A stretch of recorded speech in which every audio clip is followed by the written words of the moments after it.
அனைவருக்கும் ஆத்மா வணக்கம்.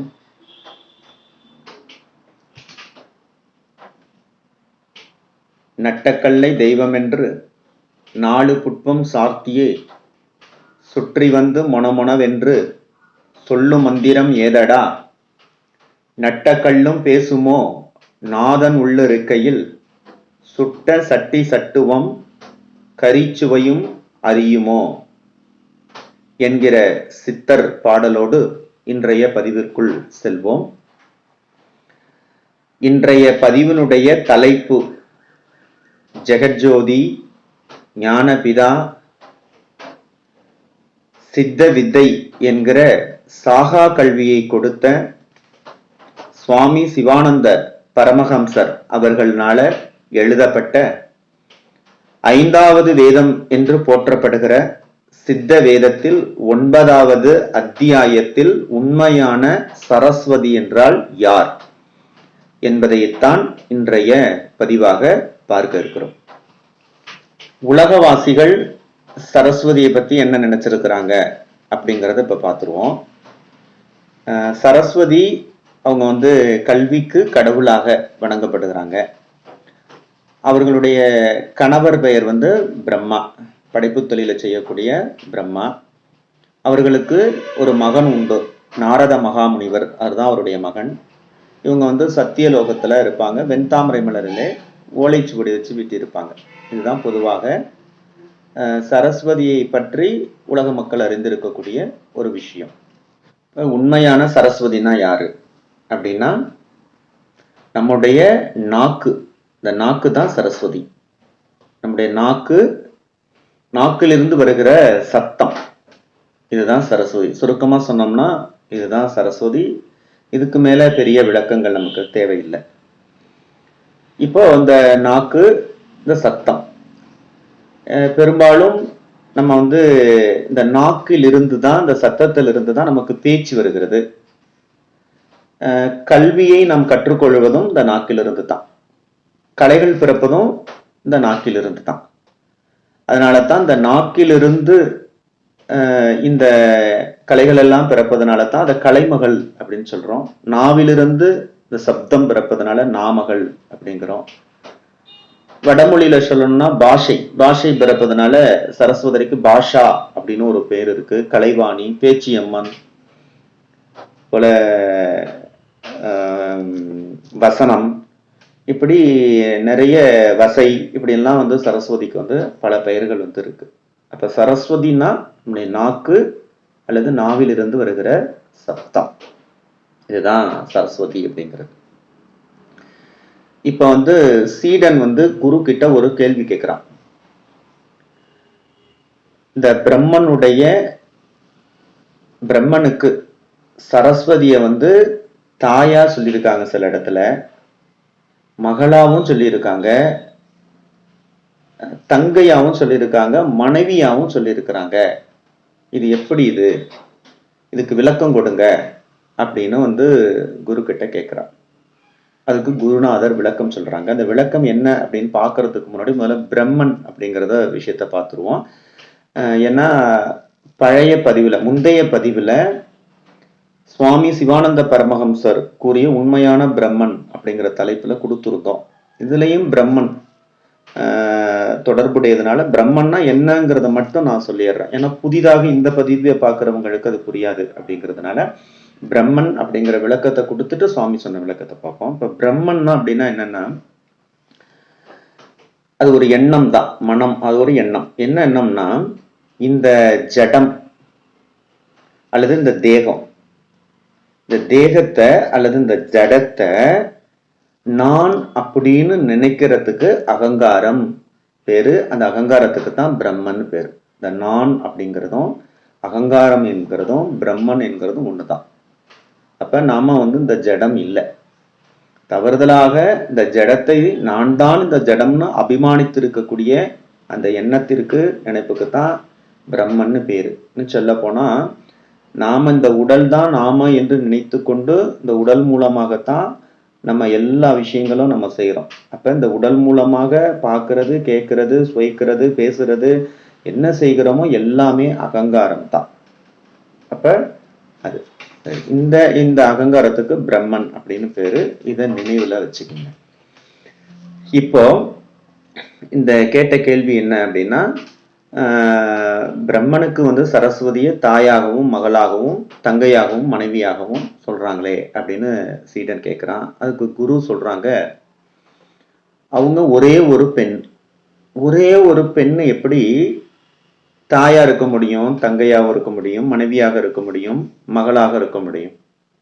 இப்ப தாயாக இருந்தாங்கன்னா அவங்க அவளால எப்படி மகளாக முடியும்? அல்லது தங்கையாக இருந்தாங்கன்னா எப்படி மனைவியாக முடியும்? அப்ப இத சொல்லி வச்சிருக்கிறாங்களே, இது அப்புறம் ஏன் இப்படி சாஸ்திரங்கள்ல சொல்லி வச்சிருக்கிறாங்க? அப்ப இந்த சாஸ்திரங்கள் எல்லாம் பொய்யா அப்படின்னு கேட்கிறார். இல்ல சுவாமி, சாஸ்திரங்கள் எல்லாம் பொய் இல்ல. சரி, இதெல்லாம் யார் சொல்லி வச்சிருக்கா சாஸ்திரங்கள்ல? இத வந்து யார் சொல்லி வச்சிருக்காங்கன்னா, அனுபவஸ்தர்களான ரிஷீஸ்வரர்கள் தான் சொல்லி இருக்கிறாங்க. அவங்க அனுபவப்பட்டு தெரிஞ்சு தான் அனுபவிச்சத இப்படி சாஸ்திரங்கள்ல நூல்களாக சொல்லி வைத்திருக்கிறார்கள். அப்ப இந்த சாஸ்திரங்கள் அப்ப அவங்க பொய் சொல்லுவாங்களா? இல்ல சுவாமி, ரிஷீஸ்வரர்கள் கண்டிப்பாக பொய் சொல்ல மாட்டாங்க. அப்ப இதுக்கு என்ன அர்த்தம்? அப்ப சாஸ்திரங்கள் பொய் இல்ல, ரிஷீஸ்வரர்கள் வந்து பொய் சொல்ல மாட்டாங்க, இது எல்லாமே உண்மைதான். இத உலகவாசிகள் இத தவறுதலாக புரிஞ்சுக்கிட்டு இது என்ன அப்படின்னு ஆலோசனை பண்ணாம சிந்திக்காம தவறுதலாக இதை பற்றி பேசி வருகிறார்கள். இதனுடைய உண்மையான பொருள் என்ன அப்படிங்கிறத நான் உனக்கு சொல்றேன் அப்படின்னு சொல்லிட்டு சாமி சொல்றாங்க, குருநாதர் சொல்றாங்க. அதுல முதல்ல மகள் சரஸ்வதி வந்து பிரம்மனுக்கு ஏன் மகள்னு சொல்றாங்க அப்படிங்கிறத நம்ம வந்து பார்ப்போம். இப்ப இந்த நான்கிற அகங்காரம் இல்லை அப்படின்னு சொன்னா உலகத்துல எதுவுமே இல்லை. இப்ப நம்ம தூங்கிட்டு இருக்கும் பொழுது மனம் இருக்காது. மனம் இல்லைன்னா நான்கிற எண்ணம் அகங்காரம் இருக்காது. அப்ப இந்த உலகம் உண்டானதும் அகங்காரத்துல இருந்தா. அகங்காரம் அப்படின்னு ஒண்ணு இருந்தா தான் உலகம் என்பதே உண்டாகும், நம்ம எல்லா விஷயங்களும் செய்ய முடியும். இப்போ இந்த மகள் அப்படிங்கிறது எப்படின்னா, பிரம்மன் அப்படிங்கிற ஜடம் இல்லாம நாக்கு உண்டாக முடியாது. இந்த ஜடம் இருந்தா தான், ஜடத்திலிருந்து தான் நாக்கு உண்டாகும். நாக்குங்கிற சரஸ்வதி. இந்த ஜடம்ங்கிறது, நான்கிறது, அகங்காரங்கிறது பிரம்மன் அப்படிங்கிறத நல்லா நினைவுல வச்சுங்க.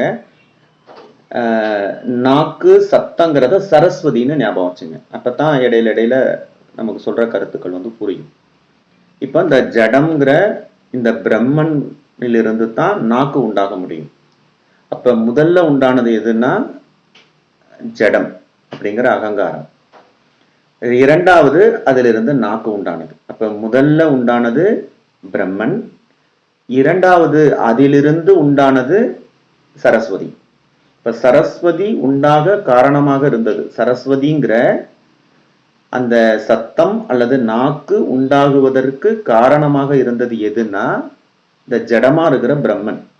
அதனால தான் பிரம்மனுடைய மகள் சரஸ்வதி அப்படின்னு சொல்றதுக்கு காரணம். அடுத்து சரஸ்வதியை வந்து பிரம்மனுக்கு தாயாக சொல்றதுக்கு என்ன காரணம் அப்படின்னா, இப்ப நம்ம தூங்கிட்டு இருக்கோம். தூங்கும் பொழுது நமக்கு வந்து நம்மளுடைய சக்தி அல்லது மனம் இதெல்லாம் அடங்கி உள்ளல இருக்கும். சக்தி அடங்கிட்டு அப்படின்னு சொன்னா, மனம் அடங்கிட்டுன்னு சொன்னா அகங்காரம் இருக்காது. ஏன்னா மனதிலிருந்து தான் அகங்காரம் உண்டாகும், அகங்காரம் இருக்காது. அப்ப நம்ம தூங்கிட்டு இருக்கும் பொழுது இதுல இடையில ஒரு விஷயத்தையும் சாமி சொல்லிடுறாங்க, அதை நான் சொல்லிடுறேன். அதுக்கப்புறம் அதை ஏன் தாயிங்கிறத சொல்றேன். இப்ப வந்து சக்தி உள்ளர இருக்கும் பொழுது என்ன இருக்காது அப்படின்னு சொன்னா, மூச்சு இருக்காது, பேச்சு இருக்காது, எதுவுமா இருக்காது. அப்ப நம்ம தூங்கிட்டு இருக்கும் பொழுது என்ன நடக்கும் அப்படின்னு சொல்றாங்கன்னா, உள் வழியாக இந்த மூச்சானது மேலும் கீழுமாக போய்கிட்டு இருக்கும். அதுக்கு சமீரணன் அப்படின்னு பேரு அப்படின்னு சொல்றாங்க. சிவமாக மட்டும் இருக்கும், சக்தி இருக்காது. அப்படி இருக்கும் பொழுது அப்படி தூங்கிட்டு இருக்கோம், அகங்காரம் இருக்காது. இப்ப அந்த நேரத்துல திடீர்னு ஒரு சத்தம் கேட்குது வெளியில, ஒரு இடி சத்தமா இருக்கட்டும் இல்ல ஏதோ ஒண்ணு. அப்ப நம்ம தூங்கிக்கிட்டு இருக்கும் பொழுது உள்ளர சக்தி அடங்கி இருக்கும், அகங்காரம் உள்ளர இருக்கும் பொழுது அது சத்தத்தை கேட்டு திடீர்னு நம்ம விழிச்சுக்கிறோம். விழிச்ச பிறகு மனம் உண்டாகுது, மனம் உண்டான பிறகு அகங்காரம் உண்டாகுது. அப்ப அகங்காரம் இந்த இடத்துல அகங்காரம் உருவாவதற்கு எது காரணமாக இருந்துச்சு? இந்த பிரம்மன்கிற அகங்காரம் உருவாவதற்கு எது காரணமா இருந்துச்சுன்னா சத்தம் என்கிற சரஸ்வதி. அப்ப சத்தம் என்கிற சரஸ்வதியினால தான் அதுக்கு அடுத்தது அகங்காரம் உண்டானதுனால பிரம்மனுக்கு சரஸ்வதிய தாயின்னு சொல்றாங்க. இப்ப மனைவி அப்படின்னு சொல்றதுக்கு என்ன காரணம் அப்படின்னா, இந்த ஜடம்னு சொல்லப்படுகிற பிரம்மன், இந்த நாவுன்னு சொல்லப்படுகிற சரஸ்வதி. இந்த ஜடம் நாவோடு இணைந்து தொழில் செய்து சத்தத்தை பேச்ச உண்டாக்குது. அப்ப சேர்ந்து புணர்ச்சி செய்து சந்தோகம் செய்து அது பேச்ச உண்டாக்குறதுனால பிரம்மனுக்கு சரஸ்வதி மனைவி அப்படின்னு சொல்றதுக்கு காரணம். அடுத்தது சகோதரி, தங்கை என்று சொல்வதற்கு என்ன காரணம் அப்படின்னா, நம்ம முதல்ல தூங்கி எழுந்த உடனேயே நமக்கு முதல் வருவது அகங்காரம் தான். அகங்காரம் உண்டான பிறகுதான் நம்மளால பேசவே முடியும். அகங்காரம் இல்லைன்னா நம்மளால பேச முடியாது. அப்ப அகங்காரம் முதல்ல உண்டாகி இரண்டாவதாக பேச்சு அப்படிங்கிற அந்த சரஸ்வதி சத்தம் உண்டாகுது. அப்ப முதலில் அகங்காரம் உருவாகி இரண்டாவதாக சரஸ்வதி அந்த சத்தம் உண்டாததுனால பிரம்மனுக்கு சரஸ்வதியே தங்கை அப்படின்னு சுவாமி சொல்றாங்க. இப்ப உண்மையான சரஸ்வதினா யாரு? சரஸ்வதியை ஏன் பிரம்மனுக்கு தாயாகவும் தங்கையாகவும் மகளாகவும் மனைவியாகவும் இருக்கிறார்கள் அப்படிங்கிறத பார்த்தோம். இன்னும் ஒரு விஷயத்தையும் சுவாமி இதுல சொல்றாங்க. ஏன் அதை பெண்ணா சொல்றாங்க? பிரம்மனுக்கு மகளா ஏன் சொல்லணும், தாயா சொல்லணும், ஏன் மகனா சொல்லலாமே, ஏன் ஒரு பெண்ணாக சொல்கிறார்கள் அப்படின்னு கேட்கிறாங்க. இந்த சத்தம் அப்படிங்கிறது ஒரு சக்தி, இயக்கம். எதெல்லாம் இயங்குகிறதோ அதெல்லாம் சக்தி, இயங்காமல் இருக்கிறது சிவம். அப்ப சப்தம் என்பது ஒரு இயக்கத்துல இருக்கிறது. அதனால அதை பெண் அப்படின்னு சுவாமி சொல்றாங்க. இதுதான் சுவாமி சரஸ்வதியை பற்றி சொல்லியிருக்கக்கூடிய கருத்துக்கள். இப்ப இதுல இருந்து நாம என்ன தெரிஞ்சுக்க போறோம்? இதுல மறைமுகமாக சுவாமி என்ன சொல்ல வருகிறார்கள் அப்படிங்கிற விஷயம்தான் நாம அதுக்குள்ளேருந்து எடுத்துக்கணும். சுவாமி சித்தவேதம் முழுவதுமே நிறைய ரகசியங்களை மறைமுகமா மறைபொருளா தான் சொல்லி வச்சிருக்கிறாங்க. இப்ப இதுல என்ன சொல்றாங்க அப்படின்னு சொன்னா, போன இதுல பிரம்மன் பத்தி சொன்னாங்க. அந்த பிரம்மன்கிறது அகங்காரம். எப்பொழுது அகங்காரம் உண்டாகிறதோ அப்பொழுது உலகம் உண்டாகும். உலகம் ஞானம் கிடைக்கணும்னா உலகம் அழியணும். அகங்காரம் எப்பொழுது அழிகிறதோ அப்போ உலகம் இல்லாம போயிடும். உலகம் இல்லாம போனுச்சுன்னா அது ஞானம். அப்ப அகங்காரமே இருக்கக்கூடாது. பிரம்மனே நம்மளை விட்டு அழிக்கணும் அப்படின்னு சுவாமி போன பதிவுல சொல்லியிருக்காங்க. இந்த பதிவுல பிரம்மனையே அழிக்கணும் அப்படின்னா பிரம்மனிலிருந்து ஜடத்திலிருந்து உருவாகிற அந்த நாவு சத்தம், இதுவும் ஞானத்திற்கு தடை அப்படிங்கிறது தான் இதுல நாம தெரிஞ்சுக்க வேண்டிய விஷயம். அந்த பேச்சு சத்தம். ஆனா இன்றைக்கு இருக்கக்கூடிய நம்மளுடைய உலகவாசிகள் அப்படின்னு சொல்லி எடுத்துக்கிட்டோம் அப்படின்னு சொன்னா பேச்சு தான், கல்விதான். நம்ம இப்போ நீங்க தவம் செய்கின்றவர்களுக்கு பார்த்தீங்க அப்படின்னு சொன்னா, நல்ல ஆழ்ந்து தவம் செய்கிறவர்களுக்கு மோன சித்தி அப்படின்னு ஒரு சித்தி கிடைக்கும். நம்ம நிறைய பார்த்துருப்போம். பார்த்தீங்கன்னா இவர் பல வருஷமா பேசாமையே இருக்காரு அப்படின்லாம் சொல்லுவாங்க. பேசாம இருக்கிறதுனா அவங்களா பேசாம இருக்கிறது இல்லை, அவங்களுக்கு பேச தோணாது, பேசுறதுக்கு ஒன்றும் இருக்காது. அதாவது ஞானம் அப்படிங்கிற ஒரு நிலையை அடைந்து விட்டால் பேசுவதற்கு எந்த தேவையும் இருக்காது. அதனால அவர்கள் என்ன ஆயிடுவாங்கன்னா அந்த மௌனியாக மாறிடுவாங்க. இத ஔவையார், ஞானக்குரல் எழுதிய ஔவையார் என்ன சொல்றாங்கன்னா, மோனம் என்பது ஞான வரம்புன்ட்டாங்க. ஞானத்தினுடைய கடைசி வரம்பாக இருக்கக்கூடியது எதுன்னா இந்த மோன நிலை. மௌனமா இருக்கிறது வேற, இப்போ நிறைய பேர் மௌன விரதம் இருப்பாங்க. மௌன விரதம்னா பேசாம இருந்தா அது மௌன விரதம். பேசாம இருக்கிறதுக்கு பேரு மௌன விரதம் இல்லை. மனம் பேசாமல் இருந்தா மௌன விரதம். நம்ம பேசாம இருப்போம், ஆனா மனம் ஓடிக்கிட்டே இருக்கும். உள் வாய் பேசிக்கிட்டே இருக்கும், மனம் பேசிக்கிட்டே இருக்கும். அப்ப இந்த பேசாத ஒரு நிலையை அடைகிறது வந்து மோன சித்தி. அதுதான் ஞானத்துடைய வரம்புன்னு ஔவையார் சொல்றாங்க. பேசாமல் இருந்தால் மூடனும் ஞானி ஆவான் அப்படின்னு பைபிள்ல இயேசுநாதர் சொல்றார். பேசாம இருந்தா ஒரு முட்டாள் கூட ஞானியாக மாறிடுமா அப்படின்னு சொல்லிட்டு. இப்படி பல பேரும் வள்ளல் பெருமான் எடுத்துக்கிட்டோம் அப்படின்னு சொன்னா, நம்ம வந்து கற்று கல்விங்கிறது அந்த நாவிலிருந்து பிறக்கிறது. கற்றதெல்லாம் பொய்யேன்னு சொல்லிட்டாங்க. கழித்ததெல்லாம் வீணே, கற்றதெல்லாம் பொய்யே, உண்டதெல்லாம் மலமே அப்படின்னு கற்றதெல்லாம் வீண் அப்படின்னு சொல்லிட்டாங்க. மாணிக்க வாசகர் பெருமான் எடுத்துக்கிட்டோம்னா, உற்றாரை யான் வேண்டேன் ஊர் வேண்டேன் பேர் வேண்டேன், கற்றாரை யான் வேண்டேன் கற்பனவும் இனியமையும், குற்றாலத்தமைந்துரையும் கூத்தாவும் குரல். அதாவது கற்றாரையும் எனக்கு வேண்டாம், இவனுக்கு கத்துக்கொள்ளக்கூடிய விஷயங்களும் எனக்கு வேண்டாம், உன்னுடைய நிழல் போதும் அப்படின்னு வந்து சொல்றாங்க. அப்ப ஞானத்திற்கு மிகப்பெரிய தடையாக இருப்பது வந்து இந்த பேச்சு தான். உலகவாசிகளுக்கும் மிகப்பெரிய துன்பத்தை கொடுக்கிறதும் பேச்சு தான். பல நாக்கு தான். பல நோய்களை உண்டாக்குறதும் இந்த நாக்கு தான். ஒரு அங்குல நாக்கை நம்ம கட்டுப்படுத்த முடியலன்னா அந்த ஒரு ஜான் உடம்பு கட்டுப்படும். உலகத்திலேயே பயங்கரமான ஆயுதம் எது அப்படின்னு கேட்கும் பொழுது, நிலைகட்டு போன நயவஞ்சகரின் நாக்கு தானது அப்படின்னு ஒரு திரைப்பட பாடல் இருக்கு. அப்ப நாக்கு இப்ப பழக்கார உலகவாசிகளுக்கும் மிகப்பெரிய துன்பத்தை கொடுக்கிறது நாக்காதான் இருக்கு. ஞானத்தை தேடுபவர்களுக்கு அறியாமையினுடைய உச்சக்கட்டம் பேசுறது தான். இங்க அறிவாளிகள் எல்லாம் பெரிய அளவுல பேச மாட்டாங்க. குறைவாக அதிகம் கேள் குறைவாக பேசுன்னு சொல்லுவாங்க. அப்ப நீங்க உலக வாழ்க்கையில பேச்சினால வேணா உலகத்தை ஆளலாம் உலகவாசிகள், ஆனா நம்மளை ஆள முடியாது. பேச்சை குறைச்சா நம்மளை ஆளலாம். அப்ப இந்த பேச்சு அப்படிங்கிறது வந்து நம்ம வந்து அகங்காரத்திலிருந்து அதுவும் பிறக்கக்கூடியதுதான் வந்து பேச்சு. நம்ம கற்றுக்கொள்ள இந்த உலகவாசிகள் கற்றுக்கொள்ளக்கூடியது எல்லாமே என்னன்னா பொய்க்கல்வி.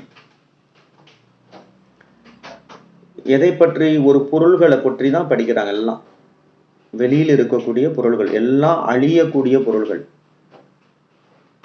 அந்த நாவிலிருந்து பிறக்கக்கூடிய அந்த கல்வி எல்லாமே பொய்க்கல்வி, அது சாகும் கல்வி. அந்த கல்வியை படிப்பதனால யார் எவ்வளவு பெரிய கல்வியை படித்தாலும் எல்லாரும் இந்த உலகத்துல அழிந்து விடுவார்கள். அப்ப சாகாத கல்வி அப்படின்னு ஒண்ணு இருக்கு. அந்த சாகாத கல்வியை வந்து படிக்கிறவர்கள் தான் உலகத்துல நிலைத்து நீடித்து வந்து இருப்பாங்க. இங்க திரும்பவுமே ஔவையார் சொல்றது போல, புலனைந்தும் வென்றான்கண் வீரமே வீரம், சாகாமல் கற்பதே கல்வி அப்படின்னு சொன்னாங்க. நம்ம உலகத்துல இருக்கக்கூடிய வெளியில உள்ள பல பொருள்களை பத்தி படிச்சுக்கிட்டு இருக்கிறோம், ஆனா நம்மை பற்றி நமக்கு தெரியாது. எல்லா பொருள்களை பத்தியும் சொல்லுவோம், அண்ட சராசரங்கள் எப்படி உருவானுச்சு அப்படின்னு. ஆனா இந்த மனிதன் உடல்னா என்ன, உயிர் மனம்னா என்ன, உயிர்னா என்ன, உடலை பத்தி கூட கல்வி இருக்கு, மனதை பத்தியும் இருக்கு. ஆனா உயிரை பற்றி கல்வி இல்லை. அது சாகா கல்வியில மட்டும்தான் இருக்கிறது. அப்ப மனிதர்கள் எல்லாம் அந்த கல்வி கல்வி அப்படின்னு சொல்லிட்டு இது பின்னாடி ஓடிக்கொண்டு இருக்கிறார்கள், பொய்க்கல்வியை பற்றி. இதையெல்லாம் விடுத்து மனிதர்கள் வந்து படிச்சு படிச்சு நிறைய இன்னைக்கு வந்து நிறைய படிக்க வேணும் அப்படின்லாம் சொல்றாங்க. படித்து தெரிந்து கொண்டு என்னதான் செய்கிறார்கள்? அதெல்லாம் என்ன பண்றாங்க? படிச்சு படிச்சு என்ன பண்றாங்க? எனக்கு எல்லாம் தெரியும் அப்படிங்கிறத காட்டிக்கிறாங்க, அவ்வளவுதான். இப்போ திருக்குறள் எடுத்துக்கிட்டீங்கன்னா 1330 திருக்குறளையும் மனப்பாடமா யாரு வந்து ஒப்பிக்கிறாங்களோ அவர்களுக்கு பணப்பரிசெல்லாம் இப்ப கொடுக்குறாங்க. நிறைய பேர் கொடுக்குறாங்க, அரசாங்கமும் கொடுக்குறது. திருவள்ளுவர் மனப்பாடம் பண்றதுக்கா திருக்குறளை எழுதி வச்சாரு? திருக்குறளின்படி நடப்பதற்கு. திருவள்ளுவருக்கே மனப்பாடமா தெரியாது அந்த திருக்குறள். அப்ப திருவள்ளுவர் படி யாரெல்லாம் அந்த திருவள்ளுவர் சொன்னபடி யாரெல்லாம் நடக்கிறார்களோ அவர்களை பாராட்டணும். மரக்கண்ணு வைக்கணும்னு சொல்லி பேசுறவங்களுக்கு பரிசு கொடுக்க கூடாது. பேச்சு போட்டியில மரக்கண்ணு வைக்கிறவனுக்கு பரிசு கொடுக்கணும். உலகம் இப்படித்தான் போய்கிட்டு இருக்கு. அதனால அந்த கல்விங்கிறது அது அதுல ஒண்ணும் இல்லை. படிச்சு படிச்சு எதை மனிதன் செய்கிறான் அப்படிங்கிறது தெரியல. அதே போல அந்த பணத்தையும் பணத்துக்கு பின்னாடி ஓடி ஓடி சம்பாதிச்சு என்ன? நம்ம வாழ்வதற்கு எவ்வளவு பணம் சம்பாதிச்சாலும் உண்பது நாளி உடுப்பது 2 தான். ஒரே நேரத்துல 2 உடைகள் எடுத்து போட்டுக்க முடியாது. அப்போ மனிதன் ஆறறிவுங்கிறது எதுக்குன்னா, இந்த உலகத்துல நாம் ஏன் பிறந்தோம், எதுக்காக படைக்கப்பட்டிருக்கோம், நம்ம எப்படி உருவானோம், மரணம்னா என்ன, மரணத்துக்கு பிறகு என்ன நடக்குது, இது எப்படி நம்ம ஏன்னா கடவுளை பத்தியே நம்ம இங்க பேசல. ஆன்மீகம் அப்படின்னு சொன்னாலே உயிர் தான். அப்ப உயிரை பற்றி, உயிருங்கிறது நம்ம தான். இப்ப நம்ம கடவுள் இருக்கிறாரா இல்லையா, அதை விட்டுருங்க, நம்ம இருக்கிறது உண்மைதானே. அப்ப நம்ம எப்படி படைக்கப்பட்டோம், எப்படி உருவானோம் அப்படிங்கிறதுக்கான கேள்வி இன்னைக்கு வரைக்கும் அறிவியலால கண்டுபிடிக்க முடியல. ஆன்மீகம் கண்டுபிடிச்சிட்டு மெய்ஞானம். அப்ப நம்மளுடைய கல்விங்கிறது வெளியில் தேடுவதாக இருக்கு. நம்ம வெளியில இருக்கிற உயிரற்ற பொருள்களை, ஜட பொருள்களை போய் நம்ம படிச்சு தெரிஞ்சுக்கிட்டு இருக்கிறோம். நம்மை பற்றி முதல்ல நாம தன்னை அறியணும். தன்னை அறிய தனக்கோர் கேடில்லை, தன்னை அறிந்தால் தலைவனை அறியலாம். நம்ம நம்மளை பத்தி முதல்ல தெரிஞ்சுக்கிட்டோம்னா உலகத்துல உள்ள அத்தனை பிரபஞ்சத்தையும் தெரிந்துக்கலாம் அப்படின்னு சித்தர்கள் சொல்லியிருக்காங்க. ஏன்னா அண்டத்தில் இருப்பது பிண்டத்தில். சிறிய பிரபஞ்சம் நமக்குள்ளதான் இருக்கு. மகான்கள் எல்லாம் போய் அண்ட சராசரங்களை பத்தியும் எழுதி வச்சிருக்கிறாங்க அப்படின்னு சொன்னா நமக்கு உள்ளர இருக்கிற மத்தகத்தை படிச்சதுனாலதான், வெளியில இருக்கிற புத்தகத்தை படித்து அல்ல. அப்ப நாம உலகத்தில் வாழ்வதற்கு அந்த கல்வி உதவும். நம்ம படிக்கக்கூடிய கல்வி நாம் வாழ்வதற்கு, நாம் சாப்பிடுவதற்கு, இருப்பதற்கு. ஆனால் ஞானத்தை தேடுவதற்கு நமக்குள்ளார நாம் இருக்கக்கூடிய நமக்குள்ளார நாம படிக்கணும். அப்பதான் அந்த ஞானத்தை அடைய முடியும். எனவே இந்த ஞானத்தை தேடுபவர்களுக்கு இந்த பேச்சு என்பது மிகப்பெரிய தடை அப்படிங்கிறத குறிக்கொண்டு மீண்டும் ஒரு நல்ல பதிவிலே சந்திக்கிறேன். நன்றி, வணக்கம்.